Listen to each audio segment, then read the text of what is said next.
2023 में कृष्ण जन्मभूमि विवाद देश की राजनीति का अगला बड़ा मुद्दा होगा। वजह है अदालत का एक फैसला। दशकों से मंदिर के बगल में बनी ईदगाह मस्जिद तोड़ने और मंदिर बनाने की मांग हो रही है। अयोध्या, मथुरा, काशी आंदोलन में से अयोध्या का समाधान तो हो गया, लेकिन काशी मथुरा का समाधान अभी बाकी है। मथुरा का मुद्दा अहम क्यों है, यह समझने के लिए 23 दिसंबर 2022 की तारीख महत्वपूर्ण है। मथुरा की अदालत ने एक बहुत अहम आदेश दिया। सरकार से कहा कि ईदगाह मस्जिद का निरीक्षण करें, नक्शा बनाए और 20 जनवरी तक कोर्ट के सामने पेश करें। दावा है कि ईदगाह मस्जिद के नीचे असली कृष्ण भूमि है। कोर्ट में इस ईदगाह मस्जिद की जमीन मंदिर को देने की मांग भी की गई है।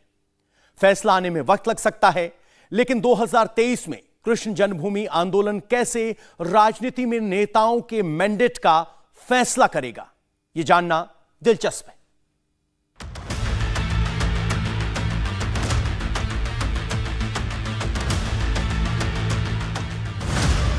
ये अपने खेत में 2000 मछलियां पाल के हर 6 महीने में 3 लाख तक कमा रहे हैं। आपको भी ये करना है, इनसे सीखना है तो फ्रीडम ऐप को अभी डाउनलोड कीजिए।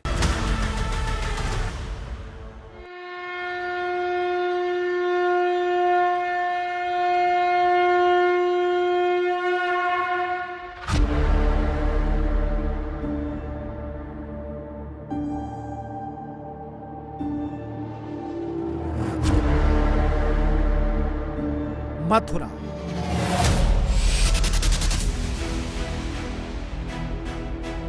देश की अदालत और सियासत में अपने अंतिम फैसले का इंतजार करता एक महत्वाकांक्षी मुद्दा। अयोध्या के बाद राजनीति को इसमें बहुत संभावना दिखती है। वैसे तो यह मुद्दा उत्तर प्रदेश की 80 लोकसभा सीट और देश के 15.27% वोट के लिए अहम है, लेकिन गुजरात सहित देश के 11 हिंदी भाषी राज्यों, एक केंद्र शासित प्रदेश की 263 लोकसभा सीट और देश के 46.93% वोट पर इसका बहुत निर्णायक असर माना जाता है।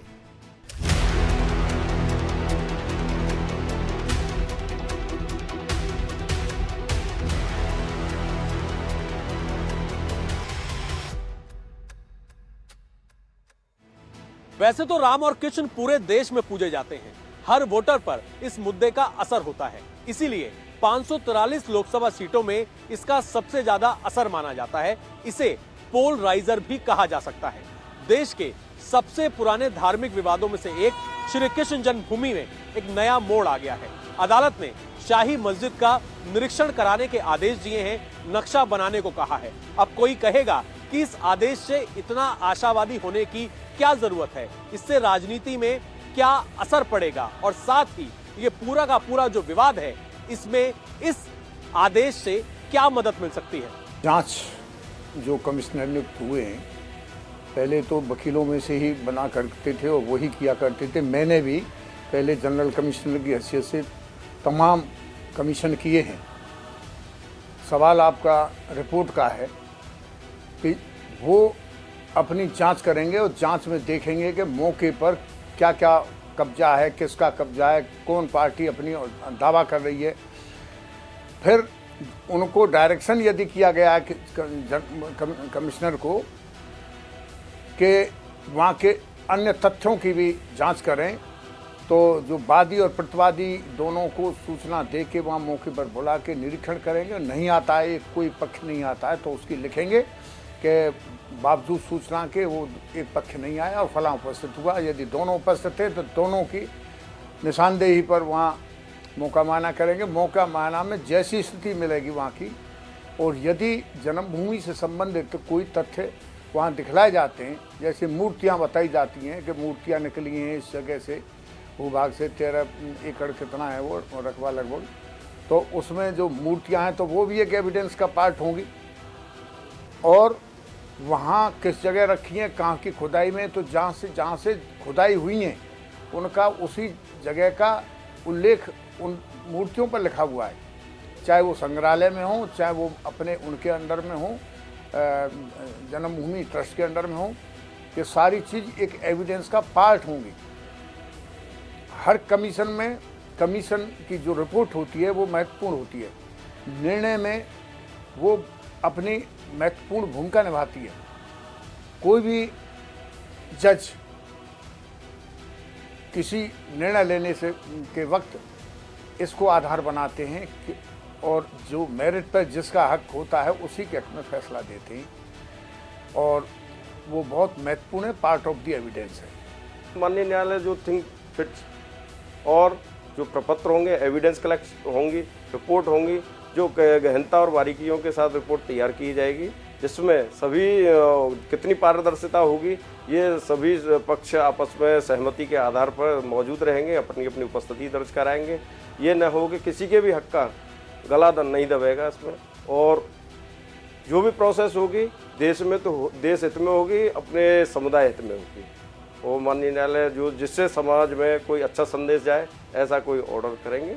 रिपोर्ट दाखिल होने के पश्चात में न्यायालय सभी पक्षकारों से उस रिपोर्ट के संबंध में आपत्ति ऑब्जेक्शन इनवाइट करेगी।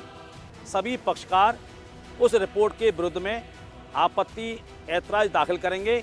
उसके पश्चात में न्यायालय उस रिपोर्ट का डिस्पोजल यानी निस्तारण करेगी। कोर्ट के आदेश पर जब सरकारी अधिकारी अमीन मौके पर निरीक्षण के लिए जाएंगे तो फिर वो वहां क्या करेंगे, वो किस चीज का नक्शा बनाएंगे, उस नक्शे का अदालत क्या करेगी? इन सवालों का जवाब जानने के लिए हमारे संवाददाता अभय मथुरा पहुंचे और उन्होंने 12 वर्ष तक अमीन का काम करने वाले सरकारी अधिकारी ब्रज बिहारी से इन सवालों के जवाब लिए।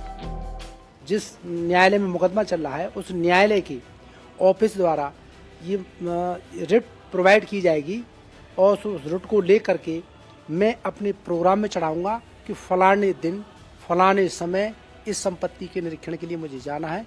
अपने प्रोग्राम में चढ़ाने के बाद में उस प्रोग्राम की 3 सूचियाँ बनाऊंगा, एक माननीय जिला जज महोदय को, एक माननीय सिविल जज सीनियर डिवीजन को और एक माननीय सिविल जज जूनियर डिवीजन को। अपने प्रोग्राम की कॉपी पूरे सप्ताह की प्रोवाइड करूंगा, कहाँ कहाँ कितने कितने मुझे मुकदमों का स्पॉट इंस्पेक्शन करना है। इसके बाद जो संबंधित मुकदमा है जिसमें मुझे जाना है, जिसके बारे में जैसे आप मेरे पास आए हो, जैसे ये मुकदमा है, जैसे ये जन्मभूमि का मुकदमा है, इसी संबंध दोनों वकीलों को, उभय पक्ष के वकीलों को सूचना दूंगा समय की और दिन की कि मैं फलाने दिना स्पॉट के लिए जा रहा हूँ। और सूचना देने के बाद सपोज मानो मैं ही अमीन हूँ, मैं और मेरा एक सरकारी अर्दली होता है, 4th क्लास कर्मचारी होता है जो हमारा सहायक के रूप में काम करता है, हम दोनों वहाँ जाएंगे और हमारी सुविधा के लिए अगर चाहें तो दोनों पक्षकार वादी प्रतिवादी अपनी तरफ से अधिवक्ता के द्वारा या स्वयं अपनी सुविधा के लिए हमारे साथ रहेंगे और हम वहाँ पर जाके पूरी जो डिस्प्यूटेड लैंड है उसका निरीक्षण करेंगे। और न्यायालय में जो एप्लीकेशन वादी के अधिवक्ता द्वारा दी गई है तो उस प्रॉपर्टी को बारीकी रूप से निरीक्षण करेंगे, देखेंगे, मुकदमे से संबंधित जो भी स्थितियाँ वहाँ मिलती हैं, जो भी स्पॉट पर चेंजेज हैं या जो जैसी भी स्थिति है वो सबको हूबहू हम नोटेड करेंगे। और कोई बहुत अगर वैसा मामला होता है तो साथ में वहाँ वीडियोग्राफी भी करा देते हैं, जिससे कोई विवाद की स्थिति न रहे कि ये चीज़ थी, ये छोड़ दी, कि ये चीज़ नहीं थी, ये नहीं लिखी है। इस तरह से चाहे तो वहाँ वीडियोग्राफी भी दोनों पक्षों की अगर सहमति होती है तो करा लेते हैं। नहीं तो कभी कभार हम ऐसे करते हैं, हमें कुछ ऐसा लगता है तो हम अपने आजकल जो मोबाइल सब पे जो एंड्रॉयड मोबाइल रहते हैं हम भी उसमें अपने फ़ोटो खींच लेते हैं और उसके बाद में निरीक्षण करते हैं। निरीक्षण करने के बाद में दोनों पक्षों के सामने निरीक्षण करेंगे और दोनों पक्षों के दस्तखत कराएंगे। दस्तखत कराने के वहाँ से अच्छा रफ नोट करते हैं, वहाँ पे नोटिंग करते हैं। रिपोर्ट साथ साथ तो तैयार हो नहीं सकती, तो वहाँ पे क्या नाम वो पूरा रफ नोट करते हैं। नोट करने के बाद में फिर वहाँ से दोनों पक्षों के परवाने पे उपस्थिति की, इस बात के कि हमने आपकी उपस्थिति में इस संपत्ति का निरीक्षण किया, और दोनों के दस्तखत कराने के बाद में परवाने पर हम वापस आते हैं और फिर अपने घर पे आके रिपोर्ट तैयार करते हैं। रिपोर्ट तैयार करने के बाद नियत दिनांक से पहले न्यायालय में उस रिपोर्ट को हम प्रस्तुत कर देते हैं नक्शे के साथ। ऐसे कर लिया, ऐसे कर लिया, ये है, ये इसका अच्छा, इसकी दिशाएं लेंगे।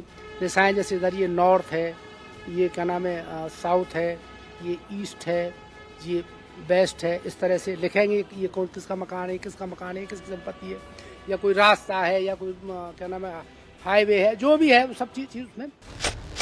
अब हम आपको इस विवाद के उस रास्ते पर ले चलते हैं जहां से विवाद सिर उठाता है और राजनीति के लिए गुंजाइश बनती है।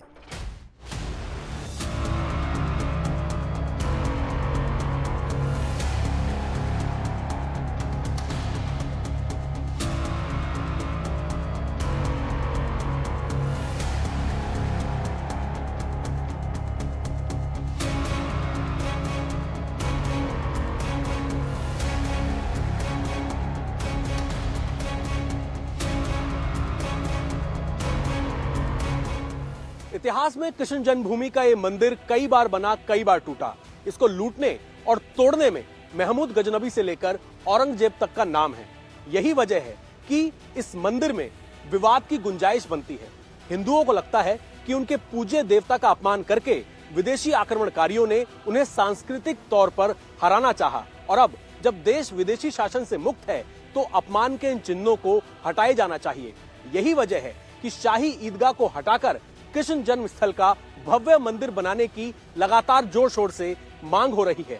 नेता इस जनभावना का इस्तेमाल वोट पोलराइजेशन के टूल के तौर पर करना चाहते। पिछली सरकारें कावड़ यात्रा पे रोक लगाती थी ना, अब कावड़ यात्रा निकलती है ना, अब तो कोई रोक टोक नहीं है ना। क्या ये कावड़ यात्रा समाजवादी पार्टी की सरकार निकालती? क्या ये कांग्रेस या बसपा निकालती? हमने तो जो कहा सो करके दिखाया। हमने कहा था अयोध्या में प्रभु राम का भव्य मंदिर निर्माण का कार्य प्रारंभ कराएंगे। मोदी जी ने कार्य प्रारंभ करा दिया है ना, खुश हैं? अयोध्या में राम मंदिर बनने से खुश हैं सभी लोग। और अभी काशी में भगवान विश्वनाथ का धाम भी भव्य रूप से बन रहा है, आपने देख लिया ना। और फिर मथुरा वृंदावन कैसे छूट जाएगा? वहां पर भी काम भव्यता के साथ आगे बढ़ चुका है। हमने ब्रज तीर्थ विकास परिषद गठित करके वहां पर भी विकास कार्यों को एक नई गति देनी प्रारंभ कर दी है। अब हम आपको कुछ ऐसे सबूत दिखाते हैं जो कृष्ण जन्मभूमि विवाद में भक्तों और पॉलिटिक्स दोनों के लिए उम्मीद की किरण है। ये मथुरा के संग्रहालय में रखी वो मूर्तियां हैं जो खुदाई के दौरान उस क्षेत्र से मिली हैं जहां कृष्ण मंदिर होने का दावा किया जाता है, जहां कंस का किला होने की बात कही जाती है, उस जेल के होने का दावा किया जाता है जिसमें कृष्ण जन्म का विश्वास है।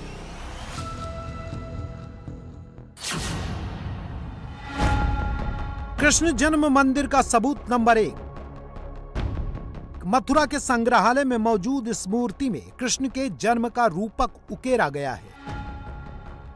इसमें उफनती यमुना में वासुदेव सिर पर कृष्ण को लेकर जा रहे हैं और पीछे से सर्प फन बारिश से बालक कृष्ण की रक्षा कर रहे हैं। यह प्रतिमा 1st सेंचुरी एडी की बताई जाती है।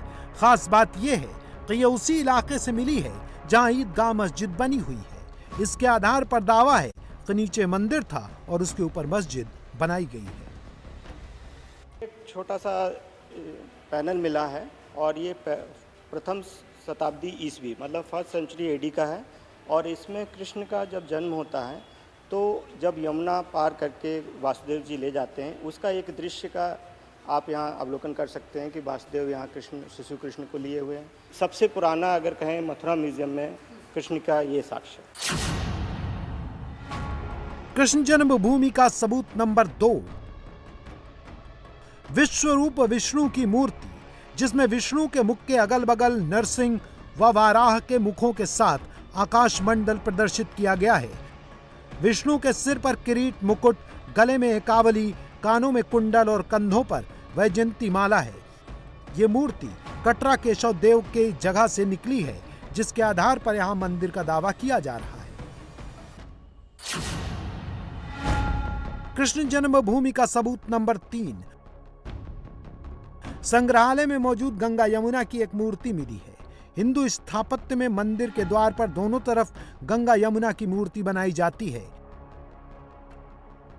ईदगाह वाले इलाके में हुई खुदाई से मिली इस गंगा की मूर्ति के आधार पर यह भी दावा किया जाता है कि यहां मंदिर ही था।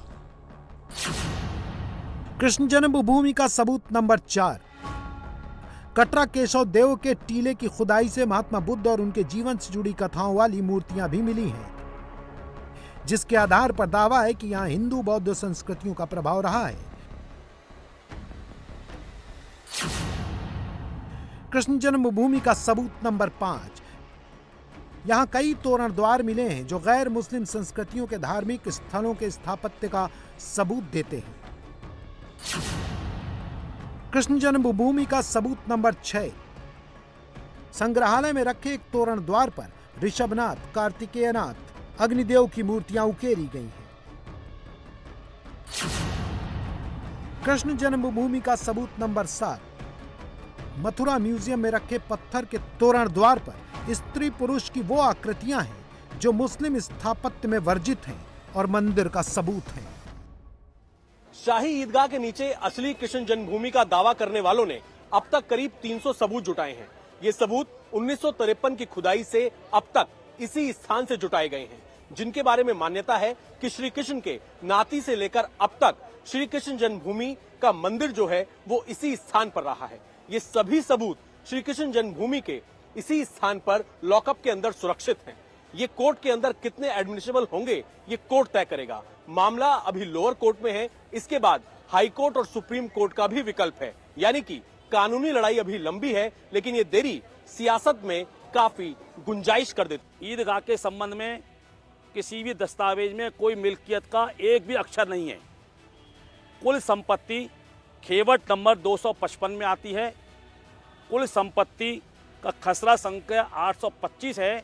इसका कुल रकबा है 13.37 एकड़, यानी जन्म स्थान और ईदगाह कुल एक ही खेवट नंबर है, कुल का एक ही खसरा नंबर है।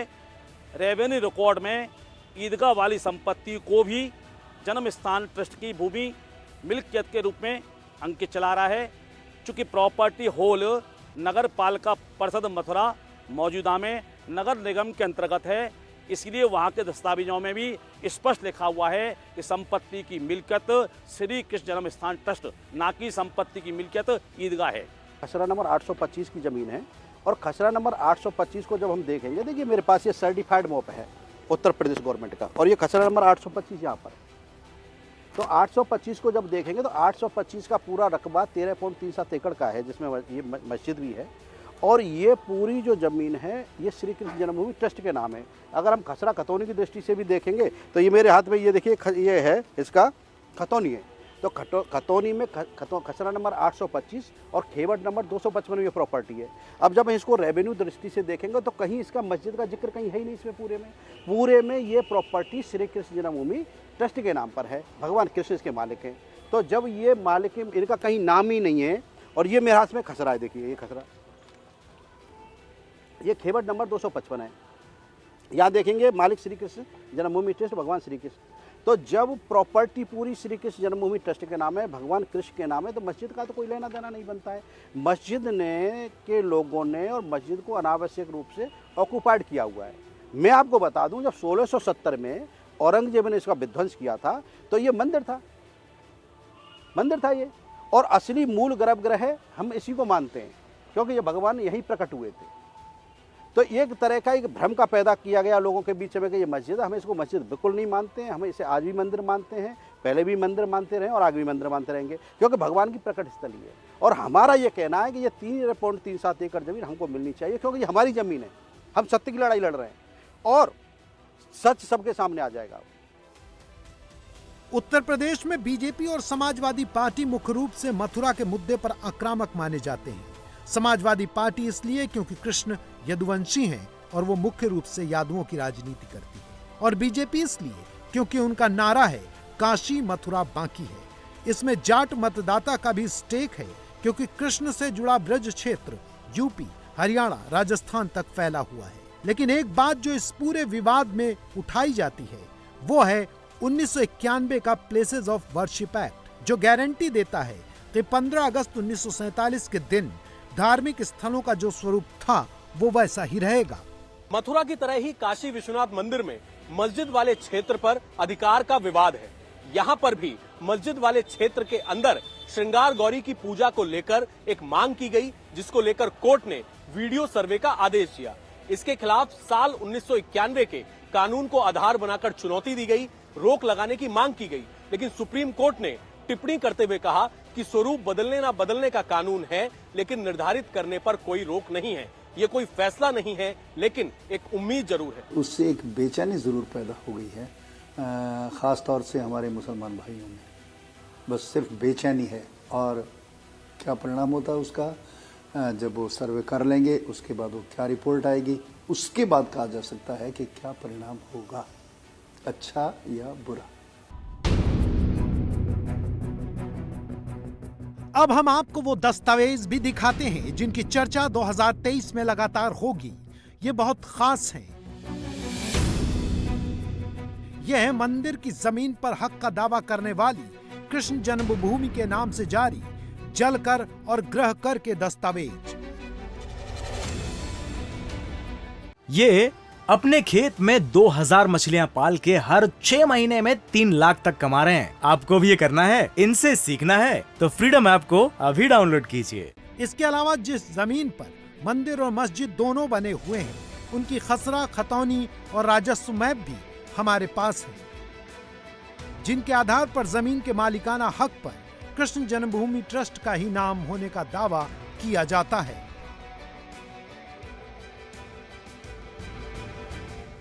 पूरे विवाद की जड़ में औरंगजेब के अलावा एक समझौता है। यह समझौता साल 1968 में हुआ था। यह समझौता मंदिर के इंतजाम के लिए बनाए गए श्री कृष्ण जन्म स्थान सेवा संस्थान और मस्जिद इंतजामिया कमेटी के बीच में हुआ था, जिसमें 13.77 एकड़ जमीन में से करीब 2 एकड़ से कुछ ज्यादा हिस्सा मस्जिद को दिया गया था और बाकी का हिस्सा मंदिर के पास रखा गया था। अब ये लड़ाई मस्जिद के इस हिस्से पर मालिकाना हक की है और इस समझौते को अवैध करार देने की है, ताकि मस्जिद हटाकर मंदिर बनाया जा सके।